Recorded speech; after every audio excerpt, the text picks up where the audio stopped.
So welcome to Ronald C. Rice, who is a veteran of the 2002 street fight, who was a successful 2006 candidate for the West Ward Council seat, ran successfully for re-election in 2010, ran against the machine for Congress in the 10th District in 2012, and now is presumably living far from the maddening crowd as he comes to us today to discuss the politics of his hometown, Newark, New Jersey. And welcome to you, sir. It's so great to see you. Thanks, Max. It's always a pleasure, man. Well, I just wanted to start with the West Ward, if we could, because it's your former ward now, the West, where there is a very contentious rivalry developing among the candidates there. It's an open seat. Yeah. And I just wanted to ask you, if we could, to start, what you see as the particular unique challenges of the West Ward. You served the ward for 8 years. Mm-hmm. What are its challenges? Well, the West Ward is unique amongst the other wards, right? So, if you're being honest about it, like, the East Ward, the North Ward have, a lot more South American, Portugal, sort of, Italian, Irish kind of persuasions, and the South, West, and Central is changing as well demographically. But the South and the West are your sort of hardcore, mostly African American majority wards. But we're different in the sense that the West Ward has always been a residential ward. There's not a lot of people always say, well, why can't we put a bowling alley? I remember when I was in office, someone came in with a bowling alley. I was like, well, I don't have contiguous lots to even be able to work that out. It's homeowners, and the places that are lots are places that were used to be homes. So what needs to fill them are homes. It was always a place that people historically moved when they wanted to leave, say maybe, the tenements or the projects, and they wanted to buy a home that was reasonable price, when maybe the North and the East Ward maybe out of their price range. People moved to the West Ward, and particularly they moved to, to the South number streets because they had old good housing stock. Or they moved to Vailsburg, like my father did. When we left the South Ward, we bought a house that was reasonably priced on Brookdale Avenue, and that's where I grew up, and that's where we lived, and it was multiracial at that time. So it's a residential ward, and so what the ward wants and what it needs is more than anything else is the quality of life issues, more probably than any other ward. I can remember the biggest achievements that I remember being most proud of, and my residents being most proud of, was not my ban the box legislation or pre-apprenticeship program. It was the speed economy measures we put throughout the war that we got with Obama dollars during that time, and the amount of trees we were able to get replanted at a record number for about 3 years straight. The West Ward led the rest of the city in and tree planting.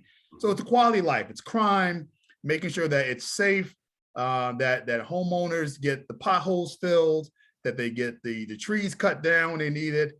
And yeah, they're looking for small businesses on the major corridors to harken back to a time when that's what people, were happy to shop on South Orange Avenue and the like. And so they want to get back to that kind of life. So it's not catalytic development that anyone's looking for. No one's looking for, sort of that kind of development, except maybe at the Pabst Blue Ribbon site, which is the only sort of large contiguous land that we have for that kind of development.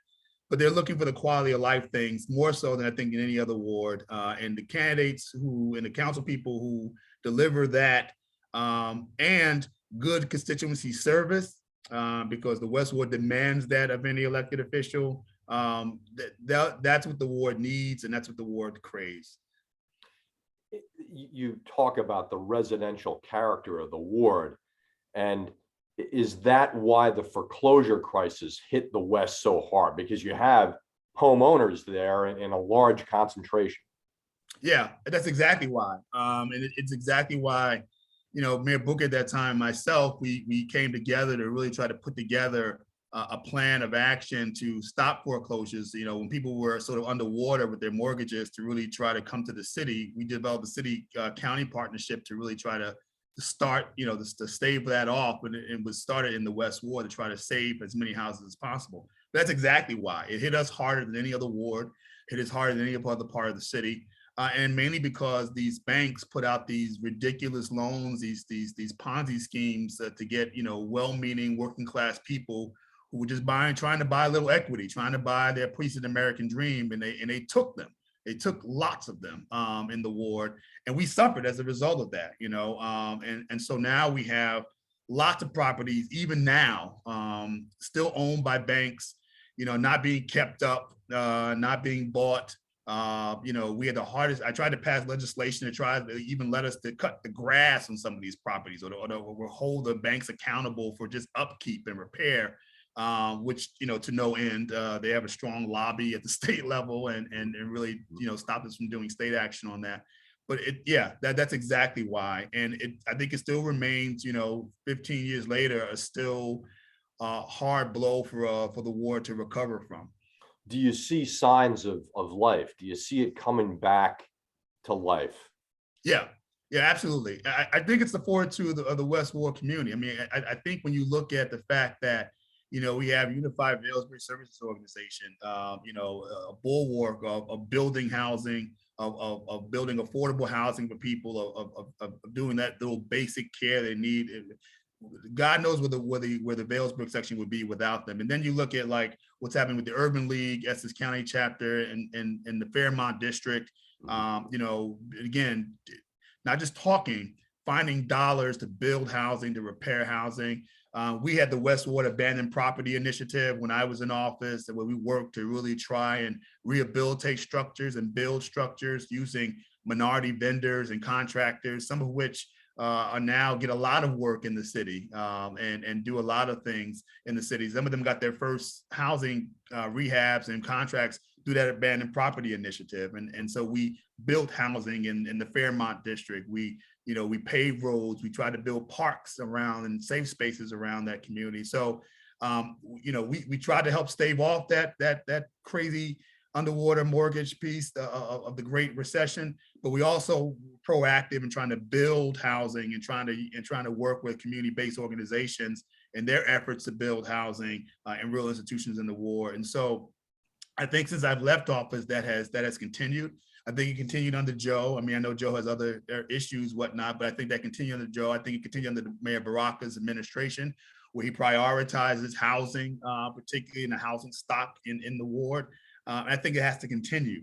This is not something that we're going to come out of easily, but it has to be the laser-like focus of any new council person, and hopefully in the next 4 years for the mayor.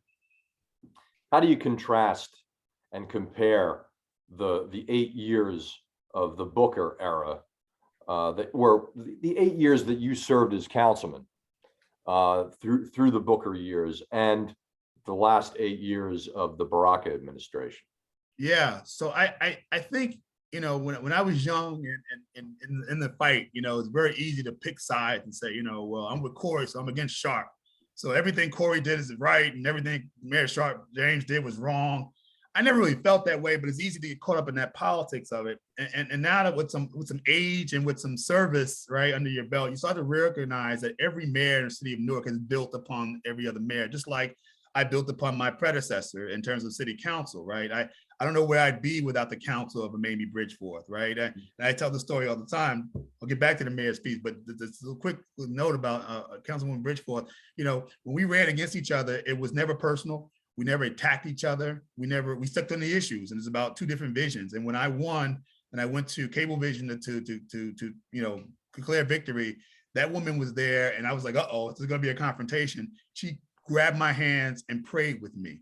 And ever since then, she has been a political mother to me, and somebody who always gave me good advice, and it was stern with me when she thought I was wrong. But that's the kind of leadership it was. My dad was the same way. And likewise, when you look at the mayorships of the city of Newark, you know, Ken Gibson, you know, saved the city of Newark. You know, when the mayors of New York City were running to the federal government to save New York City, you know, and the Beam administration and whatnot, you know, Ken Gibson didn't do that. Ken Gibson, you know, pulled himself up by his own bootstraps and saved the city from collapse, and was making deals with businesses to please stay here and offering whatever he could to sustain the city. Sharp James really realized the first signs of life in Newark. with the Performing Arts Center and the partnerships he had with the state and the housing he built in the city of Newark, right? He was smart in taking the Mount Laurel decision and saying, okay, you don't want to build housing in the suburbs, we'll take the housing numbers and we'll build up in Newark. And he did that. And now you see all the housing you see in Newark is that the mayor was able to deal with that. And Cory Booker really brought the city of Newark to the 21st century. Whether it was the Newark 2025 plan, whether it was us redoing the master plan, and now the development you see downtown Newark, or even the neighborhoods that you see in the Central Ward, and like that could have happened if we didn't change the master plan, then change all the zoning laws and ordinances so that we could have the development we have. He modernized the city. He brought in billions of dollars of investment in the city, and then Ras Baraka, I think, added sort of the hometown flavor to that and built on that, right? So he's the guy who everybody knows, everybody mentored or grew up with, and he's the guy that made good, who then takes that to the next level of development, makes partnerships with the county, makes partnerships with the state, and really realizes a lot of the things that I don't think Mayor Booker was able to do, but Mayor Booker certainly set the table to do. Ras Baraka's administration, I think, is characterized by actually bringing home the bacon and actually getting it done after the table had been set by Mayor Booker. And so the school district comes back to city control again. You're starting to see the development continuing under his reign. You're starting to see, partnerships with the county in terms of dealing with the lead water issue and whatnot. So I think whether he wanted to or not, Mayor Baraka had to really deal with a lot of age-old issues in the city that heretofore we had not had the political will or the insight to do. And I hope that continues in the next 4 years with him, because I think the water situation, I think, is something that has to be dealt with citywide because of the age of the system, so that other horrible, horrific things that have happened in the past, that again was not Mayor Baraka's fault, but he was man enough and strong enough to take the will and say, we will fix this. Before something like that happens in another part of the city, that there has to be a real comprehensive discussion about how to fix the entire system so that we don't have these kind of outbreaks happening again. Those kind of things, finally getting the budget process to a point of being good, and finally having a plan to really invest in what my dad used to call the inner city of each ward, whether it be the West and and I think the mayor set those places up for success, like in the West Ward, those hard to reach areas in the Central Ward. I think he set us up to do that, but I think there needs to be work to be done in the future. But I think he has set the right tone, with the right emphasis and the like to do that in the next 4 years, to really complete what he started. Ron, I look at the developing ticket of Baraka's team in Newark now, and already people are telling me, well, this person is actually with that candidate and trying to introduce a kind of intrigue into the ticket. And I want to ask you this, because you had a unique status as one running with the Booker team, as the son of Senator Ronald L. Rice, right? Who in fact in 2006 was running against Cory Booker for mayor. And how does that work, where obviously you have the alliance with your father, and yet you're running on a ticket with your father's rival? Right.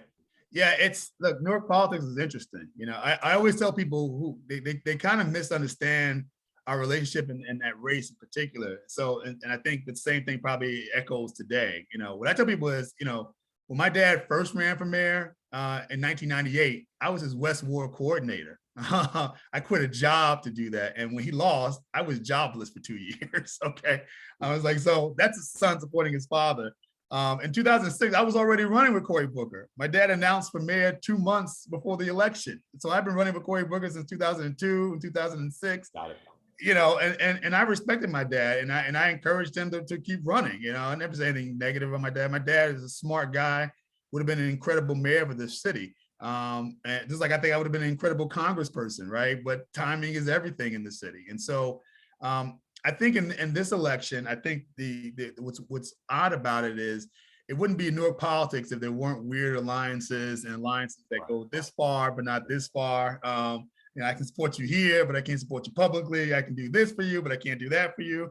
there's always those kind of machinations, right? That happened in 2010, it happened in 2006, it happens, I'm sure, in 2014 and 2018. But I think what's intriguing about the candidates on the ticket are that, again, this is a credit to Mayor Baraka. He's been able to keep the marriage, the coalition together between his base and the North Ward power structure, a la the county, a la the Essex County Democratic machine together. So when you see Nubo Ramos, when you see Councilman Gonzalez and Councilman Quintana, like still on the ticket, right? And new fresh faces like Larry Crump, who's my best friend, but eminently qualified to be the councilman at large. You see a Dupre Kelly, who's a longtime community activist. When you see, Ms. Roundtree, who everybody knows in the city of Newark, and again, is the daughter of, a pillar, two pillars in our community, a father and her mother. You see an incredible Central Ward Council person. So you have a little bit of youth. You have some people who've been there, but it's something for everybody. And I think, to his credit, Mayor Baraka has learned, the knock on Mayor Baraka before he won was that he can't work with nobody, right? He's a revolutionary, right? He's a Mau. He's gonna come and, this is all gonna be, the sky's gonna fall, Chicken Little, if he comes in. And what I recognize, much like and I always say, like The Wire, where the mayor of Baltimore was doing something, just said something like I have to be better than I've been in the past. Right? The office commands me to take it to another level. I think the mayor understood that being a councilman, being an activist, being a principal was a different life than being the mayor. And the mayor sets the tone, the moral tone, the organizing tone, the bully pulpit tone of the city. He is the leader, or she is the leader. And so he had to take on another kind of persona, not changing your principles, but he had to be a great coalition builder. He had to be a guy who reached his hand across the aisle and said, what's going to benefit the citizens of Newark the best? And he was strong enough to get out of his own self to do what was best for the citizens of Newark. And what you've seen wrought out of those relationships, right, has been a progress. And to be honest with you, a progress that has not been as divisive as other administrations have been in order to get there, right? And some of that is about who he is as an individual, somebody everybody knows, everybody trusts, and you respect him because you've seen him for so many years doing this kind of work. But also it's a recognition of the mayor that I got to do what I got to do to deliver for the residents of this city. And I'm not going to apologize for doing that. And that takes a man who is not concerned about what people say and think. It's about what's best for the city. And so that's what I'm most impressed with when I see the ticket. But the other thing is the lack of a real organized opposition, which is something new in Newark. And we could talk about like why I think that is, because it blows my mind from 2018 to now, like the amount of the opposition, is pretty small and not organized and not strong at all, honestly. Well, I think your point about how he cohered the support of the North is really important, because when he came in as the South Ward councilman, that's right, and then was an antagonist of a mayor whose political operation really relied to a large degree on the North, who was weak in the South when you looked at polling generally. The fact that Baraka would actually take the North and put that as a foundational, not a foundational, but as a key political piece of his empire is a testament to either the power of the mayor's office or the power of this particular mayor. And his political skills, right? I think it's a very important point. Yeah. No, I listen, Carl Sharif, the great Carl Sharif, and mentor of us, always kept us together by saying we are opponents, not enemies. And politics is politics, and politics in Newark is hard, and it's rough and it's tumble, and you have to have a stomach to go all in for it politically. I mean, one of the reasons why I opted not to run for mayor, well, there's really two reasons. One was, I felt that Ras Baraka could win, even though the polling showed that I would win if I was in a four-way race. But he was right behind me, and that proved to me he could win. When people kept saying there's no way he can win a citywide race for mayor, and I said no, that's not true. And I was very quick to endorse him when I recognized that was a fact. Because I was honored to serve with the Mayor Baraka on the council. He always worked well with the reservoir residents and my issues, and he was serious. But you also have to have the fire in the belly, right, to want to go fight. And some of us, like myself, felt like I didn't want to become the person I had to become in order to win that seat, right? But Raz was fit for that fight. And so I think part of it is he knew what he had to do to win, but he also knew what he had to do to govern. Mm-hmm. Those are two different things. Some people are real good at campaigning and winning fights, and some people are really good at running a campaign and just not enough to win, but are really good at governing, reaching across the aisle and talking to people, maybe not even publicly, right? But just behind the scenes saying, okay, this is where we agree. It was interesting, the first meetings that Mayor Baraka took was with Chris Christie.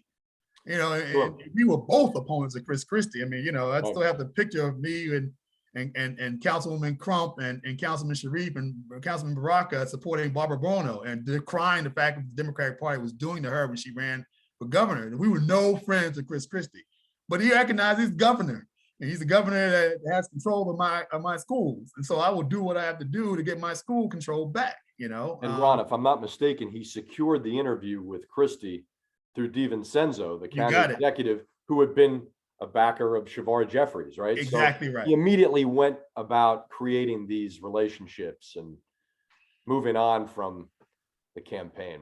And when he did that, again, it ended the fight, right? I mean, there's peace in the valley in the sense politically. It's the same way the Essex County Democratic Party, when Joe DiVincenzo becomes chair, the fight stops, right? It's no longer DiVincenzo versus Giblin or DiVincenzo versus Gibson. It's the freeholder fighting against the county exec. Like those days, kind of swept away. And County Executive Joe DiVincenzo, to his credit, right, went to the table with everybody. Said, "I'll talk to everybody. Everybody can be part of this family," right? And I think he opened his hand to Mayor Baraka, and Mayor Baraka opened his hand back. And there's some people who on the sidelines, I'm sure, are coughing, saying, "How could he do that? How could either one of them do that?" Right? On both sides. But the fact of the matter is that when you have to govern and you need to get things done, and you're better together, right? You can put political fights to the side and do what's best. If you're a person of honor and you really do care about people, and you don't care what people say about it because you recognize what you're getting done for people. At the end of the day, after my 8 years in office, what I'm most proud about are the things we were able to get done, not the rhetoric of the process. There were times I agreed with Mayor Booker. There are times I was virulently against Mayor Booker, but I look at what we did together, right? I look at what I was able to do with my dad. I look at the advice I got from Mamie Bridgeport. I look at the advice I got from all my community leaders and block association presidents and the like. They all guided us to getting something done, so we can look back and say there's more work to do, a lot more work to do, but we were able to get things done. I think it's what people care about, and that gets lost in the sauce of the political intrigue that goes behind stuff. It's what can you get done? Well, that's a good point. I do find it interesting that he was able to build those relationships without losing that progressive core or that activist core, because clearly we don't see any serious opposition mounting ahead of 2022. So he was able to bring all of this together. That said, are you surprised at all that he would compete in the East the way he is? Or in other words, going in there with a candidate, your former colleague, Augusta Amador, is retiring. It's an open seat. Do you think he's going too far? Or listen, he doesn't have any opposition. Why not undertake to win that seat over there? Well, I think when you got political capital, right, you got all the chips, you can afford to put some chips down and play a little bit, right? I mean, it's not like anybody there, let's say he's successful. And now you continue to have an ally in the East Ward, an ally that you had every bit in pushing. And so the allegiance is to you directly.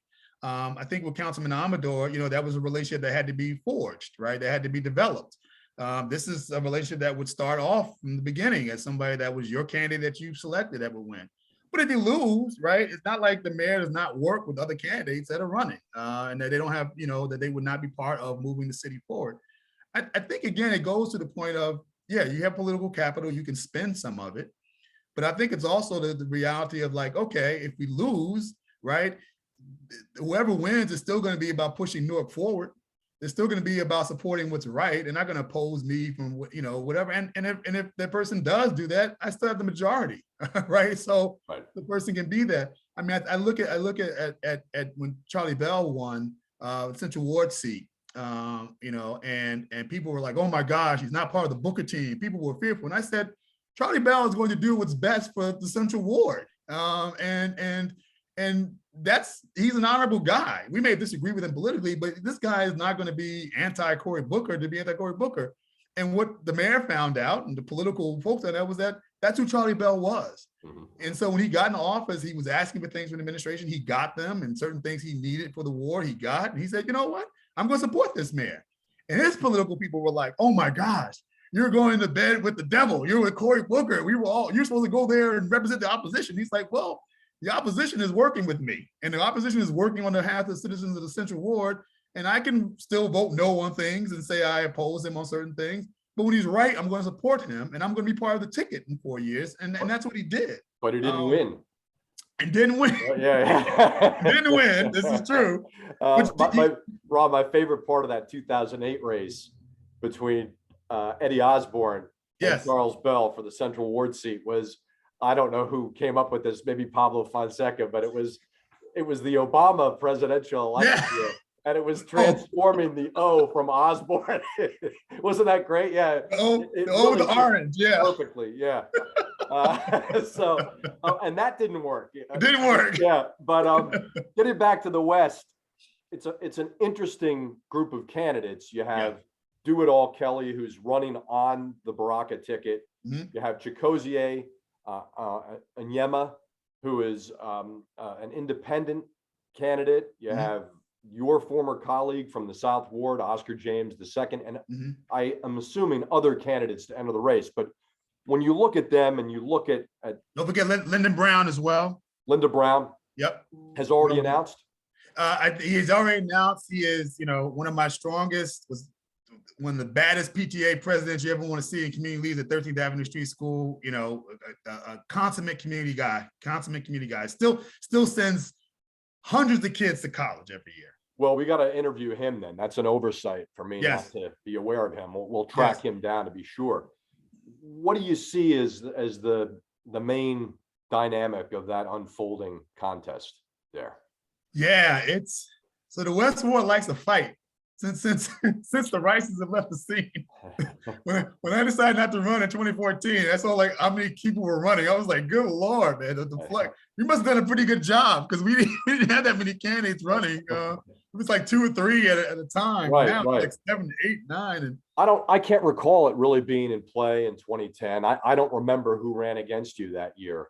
That was Marion Bay. We won every district. I got more votes in my ward race than the mayor got citywide. Only me and Anibal Ramos were the only 2 ward candidates to outpoll the mayor. I won every district. It was pretty. I got percentage-wise. Fortunately, I won a bigger victory in 2010 than my dad ever did as council president. I like to rub his nose in that every now and then, just to say, hey, he loves that. Yeah, he does. That can't be right.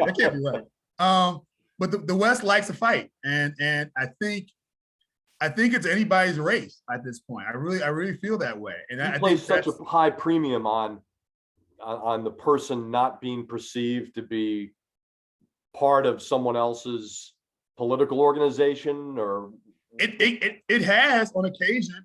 And now you take for instance my dad. My dad was.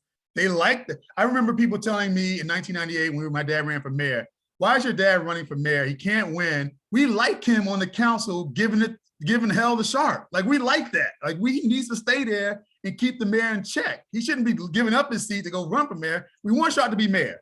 but we want their dad to kick his butt to make him do the Yeah. right thing. Like I got that a lot and that was in the West Ward. Interesting.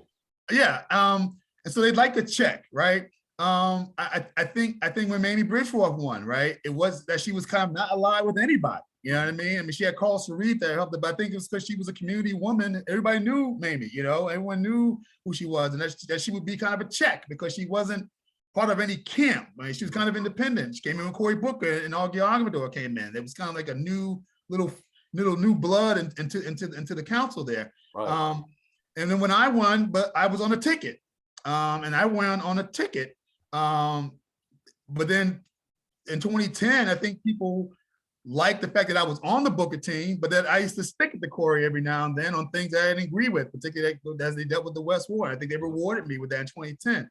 But then they went back to the ticket with Joe, right? And so in this year, I think because of what happened with Joe, I do believe that that influences the people that in some ways want the West Ward to go back to being that check on executive power. Mm-hmm. Now, if the ward likes those kinds of mavericks, if you will, the John McCain kind of way of doing things, right? That's who my dad was. That's who I was.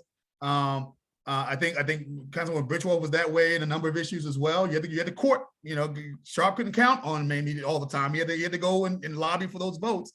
So I think they do want to check. So the question becomes, who will work with the administration on the thing that we all agree and know is right, but who will be a check on the administration and say, hey, wait, I'm going to have to vote no. I'm going to have to say, what's the West Ward getting out of this? Okay, or I'm going to have to say, yes, but I think we should do it this way. So here's my alternative ordinance. Here's my alternative, idea. In the same way I used to do with Cory Booker. Okay, Cory would say, hey, you're not with this. What are you for? Well, I had to come up with things that I was for. So I think that's what the ward is looking for. They're looking for someone who will work with the mayor, but someone who will stand up when they say things that are not right and say, hey, I need to say no. And I had the strength to say no.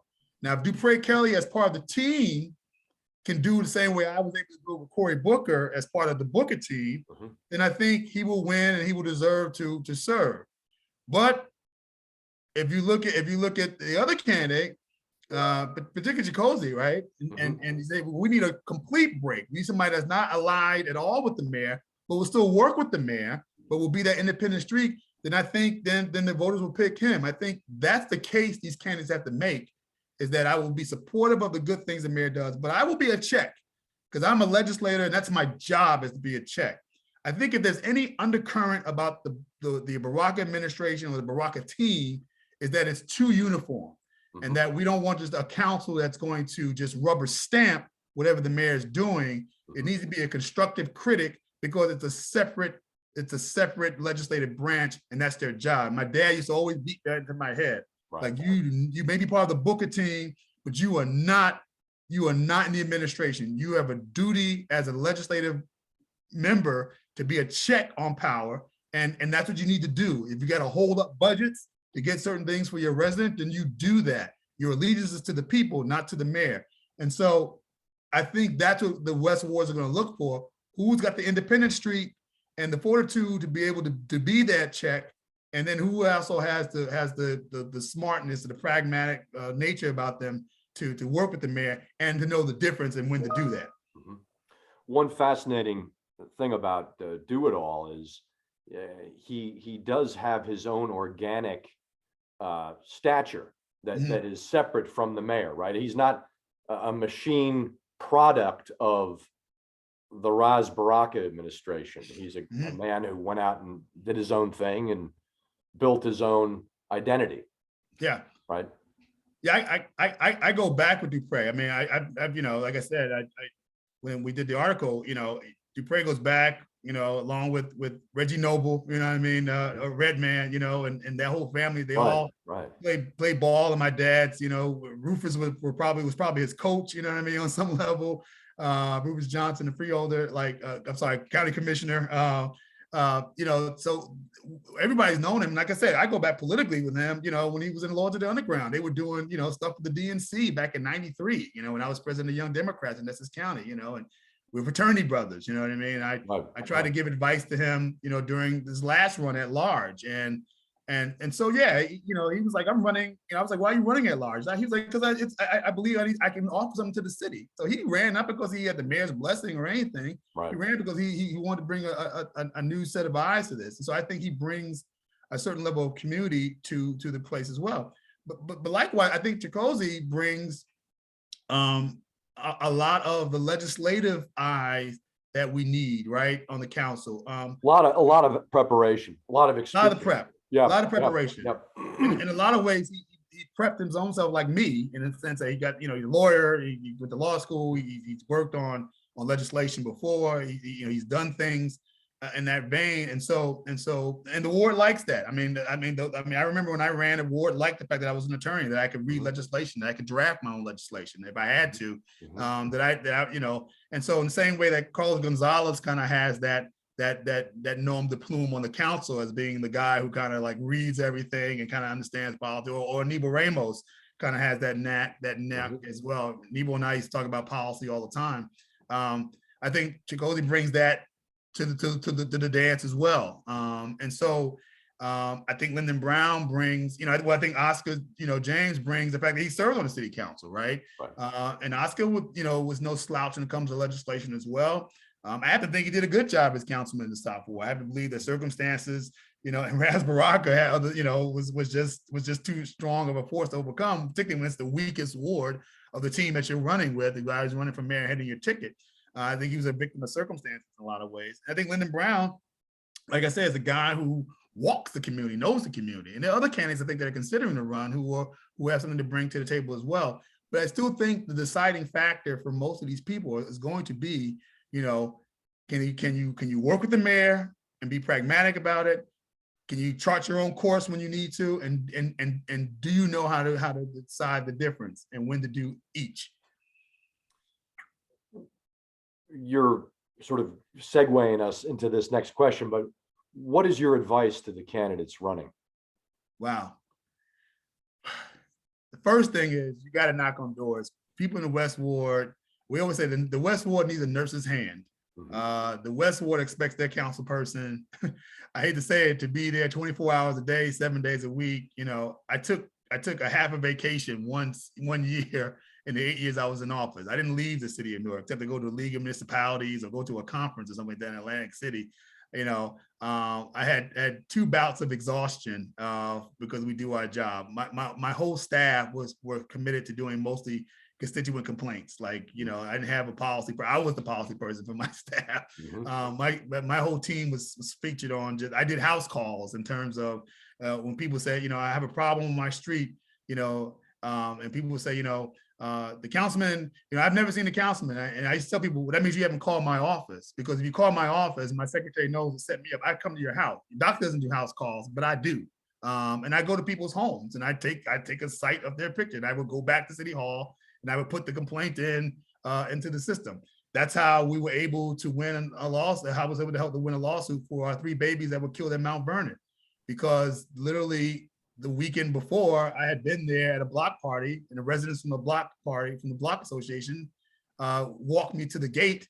I put in a complaint to the gate to the Newark School District and the city of Newark to fix the gate. Because I said something bad is going to happen here, because people are hearing gunshots here at night, and nobody's been hurt yet, but that could happen.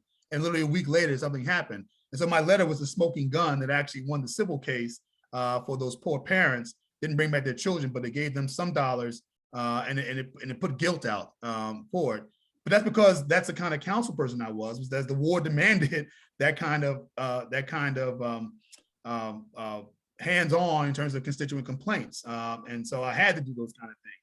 So the person running this year who wants to win has to knock on doors, has to, and I don't mean sending emissaries. I don't mean sending somebody to drop some literature. You got to go get your votes. You have to go introduce yourselves, and the West Ward is going to ask you where you stand on issues. And they're going to ask you, you know, tell me about yourself. They're going to say, what about housing? What about crime?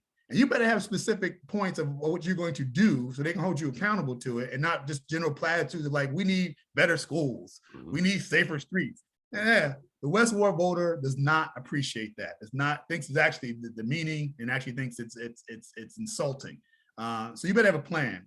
It's why my website, when I ran in 2006, was more detailed than the mayor's plan was detailed. That's why in my reelection, I put in 2010, I said 210 plus things I've done for 2010. I had a pamphlet I gave out that talked about everything I did in terms of housing and very specific ordinances and things that I did that I gave to people to hold me accountable for and say, this is what I've done. So they're gonna have to knock on doors. The second thing they're gonna have to do is knock on doors, be very specific about what their agenda is going to be. And the third thing I would say that they're gonna have to do in this election is they're gonna have to do voter registration. There's a window between now and, was it a month before the election? The West Ward registration numbers are terrible. They are low. It means for low turnout. And when your ward is a low turnout ward based on the numbers that it has here, it makes our ability politically to weigh in on certain things less. And so the next councilman has to register before the election, and after they win, they're going to go back out there and really get these numbers up, because your turnout determines your power in terms of the Essex County Democratic Committee, but also in terms of being able to go to the mayor and saying, I represent not only this many residents, I represent this many voters. And that's why in 2010, I was able to leverage my community with the mayor when he was right and against him when he was wrong, because I got more votes in the ward than he did as a councilman. That said something politically to people, that he's more in tune with the ward than maybe the mayor is, okay? And his ward supports him more than they support the mayor. That's why you want to get your numbers up. That's why you want turnout to be higher. I think in this last election, Max, I think I read it too, the West Ward turnout numbers were actually good. That's trending the right way. Right. We need to do that, because there was a time when we were at numbers of like the East Ward and our population was bigger. And that's ridiculous. You cannot have that. So those are the three things I would say: knock on doors, have a specific plan, and do voter registration and voter education along the way, and then keep that up after you win. Well, Councilman, you talk about the amount of time you dedicated to your job when you served in office. And I think it's telling that when you left office and you left it all out on the field by running for Congress, you settled down. You actually got a life. Yes. And and so I think you're testament to the fact that there is a world after serving an elected office where you make that a 24/7 proposition. Yeah. You actually can actually have a family. Yeah, it's a young man and young woman's sport. That's what I tell these candidates who it is. When you're fit with vim and vigor, right? You wanna get out here, you want to change the world. Well, you don't have a wife, you don't have kids, it's just you and a bachelor pad, right? It's very easy to put all your time and effort into it. And what you recognize when you do get married and have a family is that's my first level of responsibility. Everything else is second. I'm not sure I could have done everything I did do if I did have a family. I might be divorced and maybe have my kids not speaking to me. A lot of people don't last. They don't. Their families don't survive. No. Politics. Yeah. My wife would have divorced me. If I had the schedule that I kept as a city council person, my wife would have divorced me, because it came before everything. I would get up. My residents knew. If you could text me, right, and tell me that like there's a party going on at 2:00 in the morning, I would get in my car and I would go next door and I would knock on a person's door to stop the police from coming in and being part of it. I would say, you got to stop this party right now. I did that regularly. You can't do that and be married and have kids. No. So there's life afterwards. It's a fulfilling life. You can still serve your community. You can still serve your nation. You can still serve children like I do. Or like Councilwoman Bridgeport does, I mean, she's still in the community. She still runs her church. She's still out there. She's still, at every opening and everything like that. She's still contributing. My dad is Paul Bunyan. He's going to be here as long as he needs to be, and continue to contribute. I mean, but I tell him the same thing. There's life after this stuff, man. There really is. Come see your grandkids more. You know what I mean? And he is an unreconstructed legislator too. Yes. To the point, like he had 2 opportunities at an executive position, but he ended up just really putting his head down on writing laws and forming laws. I think that's why he never won. the executive branch job. I think people see him as a legislator and people appreciate him being a legislator. So I always tell them that's not a negative, it's a positive. You know, Ted Kennedy never became president, but he's the lion of the Senate. Yeah, that's He's right. the man who precursed healthcare reform. He's the man that sponsored more legislation, you know, and got it passed than any modern, you know, member of Congress. And in today's world, that's a trait that we all need. It really is, and particularly in New Jersey, it's really hard to picture the New Jersey Senate without him in it. Yeah, Really being able to put up a hand and object. yeah. Yeah.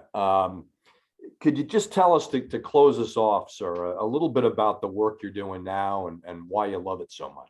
Yeah. So I'm the senior director for government relations with the National Alliance for Public Charter Schools. We are the the only sole federal lobbying advocacy organization at the federal level for charter schools. 3.3 million kids in America attend charter schools, and about 7,500 schools across the nation. We support high performing, high quality charter schools. We believe bad charter schools ought to be closed down and dissipated. And my particular emphasis in terms of my advocacy work is in making sure that the voices and power of charter schools, particularly single sites led by people of color, get their fair due. I think oftentimes, even in places like Newark, where you have the big networks, right? You have the Uncommon Schools and KIPP, you don't see the fact that the fastest growing number of charter schools are being led by people of color across this country that are doing incredible things in education. And so because I am somebody of color, and I am somebody who has seen what charter schools can do in a place like Newark, providing quality schools in every neighborhood and really transforming education, but also seeing what they are when they're bad, right? What they do when they're not doing what's right, and to be able to be held accountable. That's my job here now. And so that's what I do. I lobby for kids. I can lobby for, you know, an alternative model of public education that I think, if in the right hands, can really lead to the next iteration of what's right with public education. And I reemphasize, in the right hands with people. And again, the community leaders and community organizations that are starting charter schools at a very big clip are led by people of color. You know, they're more proportionally people of color teaching in charter schools and traditional district schools. And I don't think it's the end all be all or the magic wand, but it certainly is a tool in the toolkit of how we fix public education that can't be assuaged or put down because of rhetoric or because there's a status quo hell bent on preserving the establishment, which is not working for the masses of Black and brown kids in this country, and just going along to get along, or just tinkering around the edges of it, or just giving more money to a failed system that has proven that with more money, they still can't educate our kids. I believe it should be challenged. In the same way that I was a challenger against the status quo when I was in political office. And when I won political office, I was sometimes a status quo disruptor against a sitting governor, my own mayor at times, my own father at times, my colleagues at times when it came to pushing pay-to-play reform and the like. I'm still a disruptor. And I'm still a guy who goes against the grain when I know I'm right, and goes against the grain for what I hope is the betterment of people over systems, over institutions, over what we think is comfortable and is working when it actually is not. I'm still that guy who says, no, this is not working, and we need to upset the apple cart, think outside the box, and grab hold of anything that actually does work for the kids and the families that need it the most. And so I'm happy to continue that fight at the national level. I've been doing that for 7 years, and I still continue to do the things in the community that make me feel good. I still work in my church. I still sing in my choir, and I'm raising my kids to be good kids and navigating this system of life. Well, it's great to see you, and it's great to continue the conversation, a conversation that we've had for many years. Yes. Going back to that first meeting in a diner in the West Ward. So, and through the Obama running for president and the aftermath and all the craziness of New Jersey politics. So it's just a great pleasure to continue to talk to you and and to see you, Councilman. Same here, Max. I appreciate you all through the years. I always tell people, as a disruptor, I was right more times than I was wrong. I was right about Obama. I was right about Chris Christie. I was right about Ras Baraka. I've been right more times than I've been wrong. So, but it's always good to have these conversations. Certainly You is. know, Yeah. I'm always the guy that's open book for you. You know that. I never pull any punches. I'm always going to tell you what I think. I get that from my daddy, that the apple doesn't fall far from the tree when it comes to that. But to the West Ward candidates out there, I'm always open for as somebody to talk to as well for advice. And I wish everybody luck in the new year. You know, my advice is just do what's best for the residents of the West Ward. They've been through a lot these last 8 years, particularly the last 2. They deserve a leader that's going to put them first, above anybody, above a team, above any interest personally. They deserve it because the West Ward residents are some of the best residents New Jersey has. I love representing them, and I love to have been a part of the West Ward in my growing up years. And I want these guys and gals, if there's a gal that joins, to make them proud. Thank you, sir.